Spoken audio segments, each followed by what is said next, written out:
Hello, everyone, and welcome on into the Betting Pros podcast. I'm your host, Thomas Viola, and joining me today, official NBA buzz himself, Mikey Domagala. Mikey, how are you doing today? What's up, Tom? Pleasure to meet you. I appreciate you having on the show. Oh, I appreciate you being here. We have a great show in store for everybody today. We are talking NBA because, the season just ended, which means it's already time to start looking ahead to next year. Plus, we are now in the most exciting part of the NBA season, the offseason, and it has been no shortage of drama. The draft is done, and we still have no idea how the free agency frenzy is going to wind up because one of the biggest names and one of the biggest headlines of this offseason cycle has been Kevin Durant and the Brooklyn Nets. It was originally suspected that Kyrie Irving would be the player to leave, and instead it looks like he's sticking around in Brooklyn, and all of a sudden KD's the one saying, no, I want out. He's demanding a trade. That has been the big dominant news of the day, and the current favorites to land him are the Phoenix Suns. They are minus 110 right now over at DraftKings. These numbers are as up to date as we can get for today. The Raptors have actually moved up to 3-1 as the second favorites to win Kevin Durant's services. And then the third favorite is for him to stay in Brooklyn at 4-1 before things get into a little more long shot territory with the Miami Heat. But Mikey, what are you hearing? What do you think is going to happen? Where does Kevin Durant suit up next season? Believe it or not, Tom, I don't think any of those odds mean anything. And that's just because of the rumors, is the first one to be reported. Then it's Miami, a little bit in there. And then, Toronto all of a sudden comes in as a report. So now they got pretty good odds. To be honest, I think KD stays in Brooklyn. The reason is Kyrie is back. He just opted into that deal, which surprised me, to be honest. And then next thing we know, KD's requesting a trade, if that was true. I mean, of course it was, but is it going to happen? Who knows? I just think whoever wants Kevin Durant has to wager their future and almost not ruin, gamble the next 3 years and to get rid of the next 10 years after that, because you got to get rid of young players. You got to get rid of first round picks. So if Minnesota just got Rudy Gobert for 5 players, 2 or 3 of them being really young, serviceable, valuable players, and then 4 first round picks, what the hell is it going to take to get Kevin Durant? That's why I'm saying it's going to take 10 years off a franchise, betting on a 34-year-old guy to give 2 or 3 really good years to hopefully get a championship out of him. So I don't know. I feel like not too many teams are interested in that because it's going to take 5 players, 5 picks if Gobert took that much. So I could see him staying in Brooklyn, Tom. I completely agree with you. It's no fun. We want to speculate about him going somewhere. I mean, I love the idea. The Warriors are 14-1 right now. That move makes zero sense. It absolutely will not be what happens, but it's hilarious to think about. But I agree. Any team that tries to trade for him is going to have to mortgage their entire future. And the Suns, first off, at minus 110, there's no value there. There's some value on Brooklyn at 4-1. I think that's a very reasonable outcome here, because I don't think the Nets are going to find a suitable trade. Phoenix isn't giving up Devin Booker. Exactly, especially with Phoenix. I mean, minus 110, like you said, there's no value in that. Phoenix already said they're not getting rid of Devin Booker to get KD. So who the hell are they going to give up? Yeah, they have like Bridges and Cam Johnson and stuff like that, but to get Kevin Durant, it's not going to be enough. You know what I mean? And Phoenix is right there on the cusp of a championship. So why even really do a complete 180, getting rid of your whole young guys and your whole bench and picks, your future, to get them? So it's tough. The theory makes no sense. Like even DeAndre Ayton, I guess, is the name being thrown around a lot, but there are just too many moving parts. Durant wants to go to Phoenix, but I don't think that the Nets are going to say, oh, well, we're going to make that happen for you and take less than your value, especially if there is a chance that they can mend fences and say, look, Kyrie's coming back. We have a chance to run it back and still win a championship. I think that is the most likely outcome here. I'm completely with you. And at 4-1, I think you're getting some decent betting value there. It's the third favorite to happen, but I think it's the only thing that makes sense. You said it yourself. No team is coming up with the right trade package here. And you got to think, I mean, listen, Kevin Durant wants to win another championship, but he actually hasn't given it enough time in Brooklyn. I mean, him and Kyrie, I posted today on NBA Buzz that Hakeem Olajuwon and Vince Carter in Toronto played more games than KD and Kyrie in Brooklyn. And Hakeem was in Toronto for like a year People don't even remember that. So that's my point. Like, KD's barely been there with Kyrie. Ben Simmons is hopefully healthy nowadays. And, they got to test out those waters to see what's going to happen. So rumors are saying it's going to go into training camp. It's going to be a mess. All summer long, it's going to be a mess. Look, I hope that it's a mess, and I hope that it goes into training camp because it means that he won't get traded in the time between us recording this and me editing and publishing this video, which is my absolute doomsday scenario here.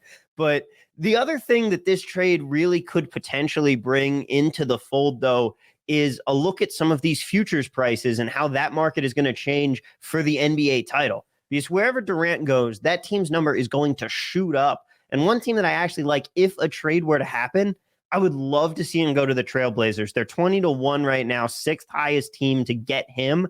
They're 75-1 on DraftKings to win the title. That number is not going to be there if you pair Durant and Lillard together. And I think that makes sense. I mean, I've been saying either Portland or Oklahoma City, back to OKC where it all began, makes the most sense because look at the Thunder, how many assets they have. They could send Brooklyn, a hefty deal, and it won't cost too much player-wise. And then Portland, why not pair them with Dame? I mean, they still have assets as well. So I don't know what KD is thinking with Toronto and Phoenix. I just can't see that happening. I like the Phoenix Suns one is really high in the sky. But where you think that Portland could make some sense? I think so. I mean, give it a go with another top point guard in the NBA. They're starting to get a little underrated, Portland. The moves they've been making. Jeremy Grant was a good offseason move. Josh Hart is really becoming, this really good, better than he was 3-and-D guy. And they got young guys as well from the draft this year. So hey, I'm always about any Syracuse guy here. Jeremy Grant, absolutely. I think that he's a very underrated player. And I think that they just haven't given Lillard enough help. Mm-hmm. And Durant would certainly be that final missing piece there. The Suns, again, they are 6-1 right now to win the title. They're the second favorite behind Boston. I don't see them blowing the whole thing up to get KD when you're already right on the cusp. Yeah. Speaking of right on the cusp, Boston, they are the favorites at plus 550 on DraftKings. What do you think about their chances to go back to the final and this time win it? They would be my future finals pick. And one of the big reasons, Tom, I mean, getting Malcolm Brogdon for absolutely nothing to add to the bench, Marcus Smart, who knows if he's going to the bench or whatnot, but it would all work. Brogdon, one of the most underrated point guards in the league, all-around guy, good locker room guy. So, man, for what they got him for, I wanted my Knicks to get him. I mean, come on, they could have given a better package than what Boston got, but maybe he requested a trade behind the scenes. So I got Boston as my finals pick to win the finals. And don't sleep on Milwaukee either. Chris Middleton being healthy, I mean, that could have been the difference this past year. Guys, real quick, remember when you're looking for free picks and sports betting advice, bettingpros.com has you covered with tips from over 150 experts to make it easy for you to cash out. Download the app to get sports betting alerts. You'll get notified of favorable bets based on line movements, consensus picks from the most accurate experts, and vetted systems in play. Betting Pros monitors all of the major sportsbooks, most accurate experts, and top systems to identify the best betting opportunities. So download today in the Apple or Google Play stores. That is true. The Bucks, I mean, they've already been there and done that. I'm looking right now at the numbers on DK, and Milwaukee is sitting at plus 650. Not much further down the board there, but still good enough to be the fifth favorite to win it. A team that I kind of like, and I say that with a massive grain of salt here because I don't actually like this team at all. I think that they are not actually a very great team, but the Sixers at 12-1 is intriguing to me. PJ Tucker, I mean, he's going to really help that team. 3-and-D. But you need Harden to lock in. You need Harden to get in shape and play like himself. Not like, oh, feel bad for me. I'm out of shape and I'm going to shoot all my bricks in the playoffs and stuff and not really give it my all. Harden could be so much better, I think, than he was these past couple of years. He could be MVP Harden if he wants to be. It just doesn't seem like he's mentally there and physically there. So you do think that his best days aren't necessarily behind him, that he can get back to that form?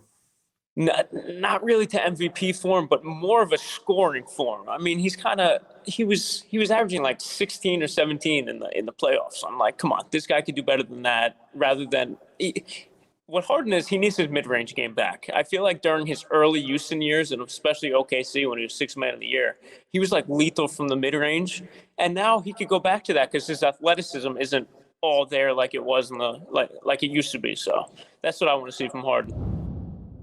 Do you love sports betting as much as Calvin Ridley? Are you willing to stake your career on it? Well, here's your chance to win a signed Calvin Ridley Atlanta Falcons jersey, courtesy of our friends at Pristine Auction. Subscribe to the Betting Pros YouTube channel right now. Comment below this video, and that's it. We will be announcing a winner right here on the channel, so make sure to turn on those notifications so you can be alerted when new episodes are up and claim your prize.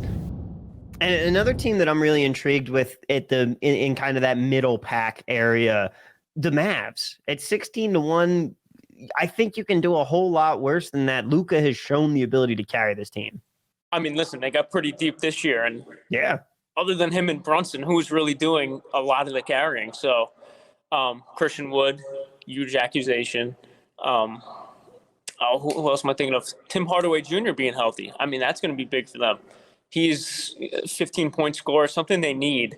You know, I like Reggie Bullock, but they're very inconsistent. Maxi Kleber, very inconsistent. Yeah, and I could see Luka going all the way, possibly. And the other team there that I like the third team to round off that space for me, I feel like no one is talking about them.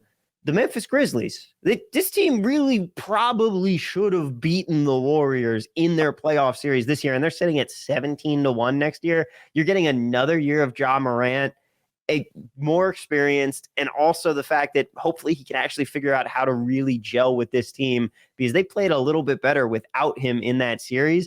But he is so talented, and this team has the ability, I think, to go all the way. Big statement about that would have beat the Warriors, but I could respect it because it definitely would have been possible. Yeah, what'd you say? Plus 1,700 they are? Yeah, 17-1. Listen, can't get much better value than that. Sprinkle $20 on that, you get a nice payout. I was thinking because last preseason I said the Warriors are winning the championship, and I kicked myself for not getting them at 12-1. The Grizzlies aren't as clear cut. I don't feel like there's as clear cut of a team this year because personally for me, I just saw the Warriors and said they're going to have everybody back. They're going to be back in their old form, and they really weren't quite like that, but they were able to kind of shoot that gap where all the young stars coming up weren't quite ready to take that step, and the older guys are slowing down a bit. I don't think that the Warriors are going to continue back to that dominance that they had, which is unfortunate because I think they're an incredibly fun basketball team. I still think they'll be up near the top. I don't think that they can get it done back-to-back anymore. And I think the Grizzlies could definitely be one of those teams that we should be keeping an eye on. At 17-1, I got to take something on that. Yeah, and I'm excited to see how this beef plays out between Jaren Jackson and Clay and, that side of the story. So that'll all be exciting. Yeah. Now, there are a couple long shots on the board, too. Is there any team you think that could just come out of nowhere? I mean, the Cavs 90-1, they made some noise last year. Maybe they can take that next step. It's tough to say, Tom, because like a long shot team, I could probably give you a good prediction to second round, possible conference finals to win the finals all the way. Cleveland's going to be good. Don't sleep on my Knicks. I always got to say that. You never know. You never know if Brunson's going to be the guy. Without I am continually sleeping on the Knicks. I am sorry to say. Okay, that's fine. But I'm saying, the Knicks and other teams in that realm, Cleveland, what would be another team? Not Utah. They're usually pretenders, but who knows who's going to – that realm of teams, at furthest, they could go second round. There's just a difference of depth, a difference of skill to be a championship team, to even get to the finals.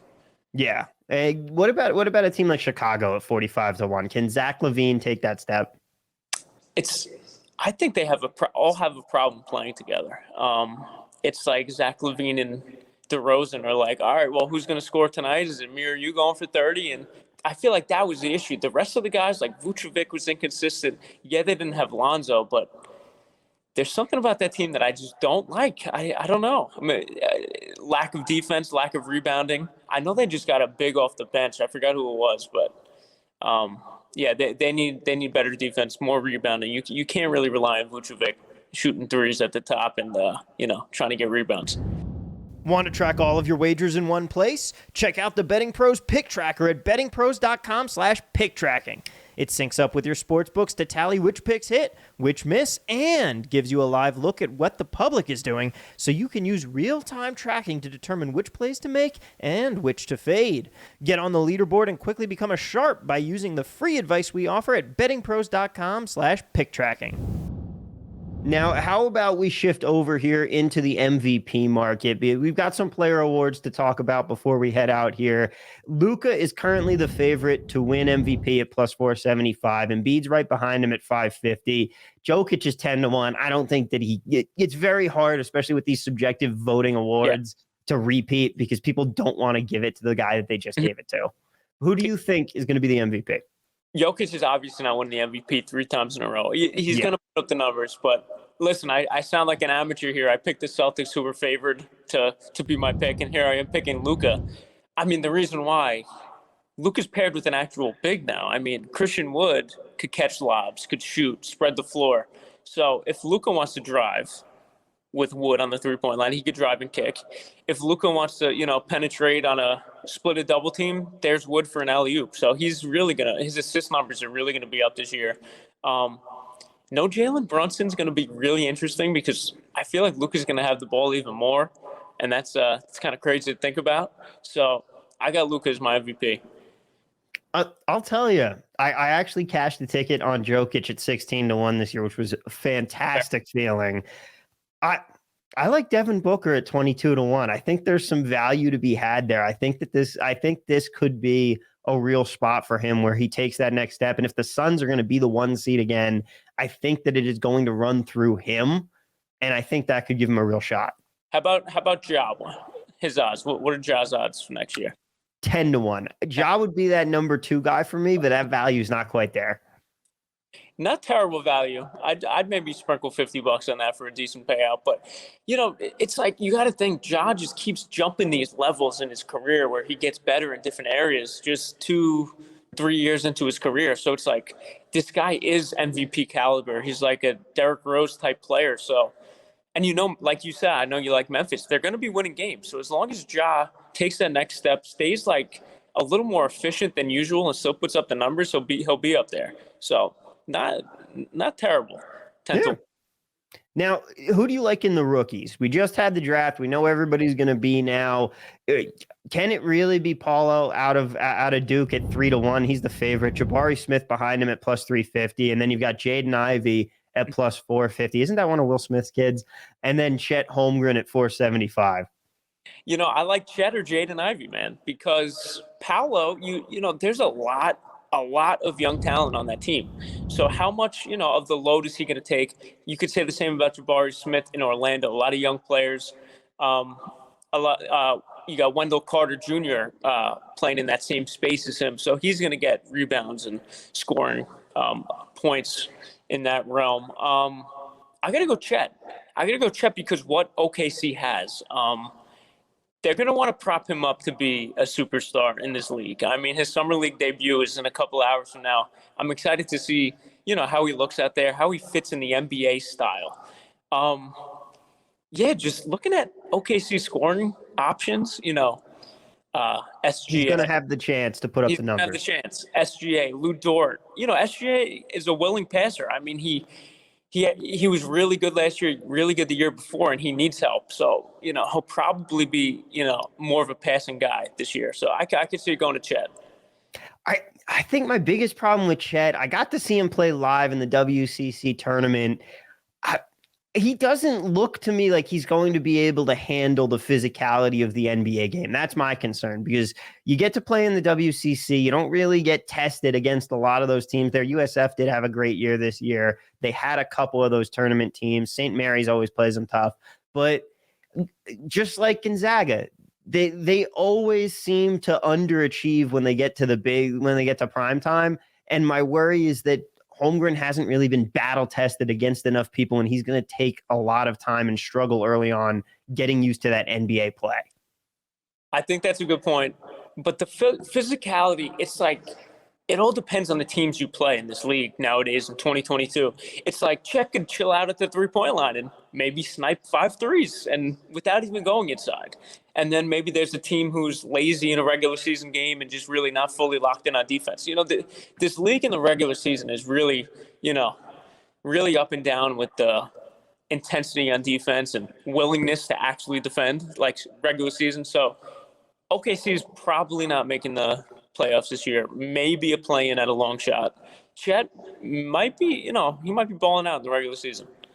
We will have to see. I certainly am intrigued by it, but maybe it's just my anti-Gonzaga bias. Every year, everybody says they're going all the way, and I'm like, no, they're not. They never pull it off. We'll see this year, though. But Mikey, thank you so much for being with me here today. Really appreciate you being on. Where can people find you and your great work you're doing around the internet? Yeah, Tom, I appreciate it.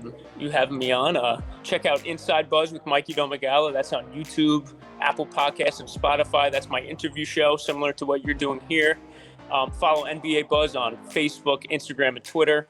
3.2 million followers combined. The biggest one, Facebook, and Instagram and Twitter is at official NBA Buzz. I appreciate the claps. And yeah, Tom, I'll be sending you one of these t-shirts over the next couple of days as a thank you. So, man, I cannot wait. Rock them together. What? I'll maybe have you on my show and we could rock them together in the future.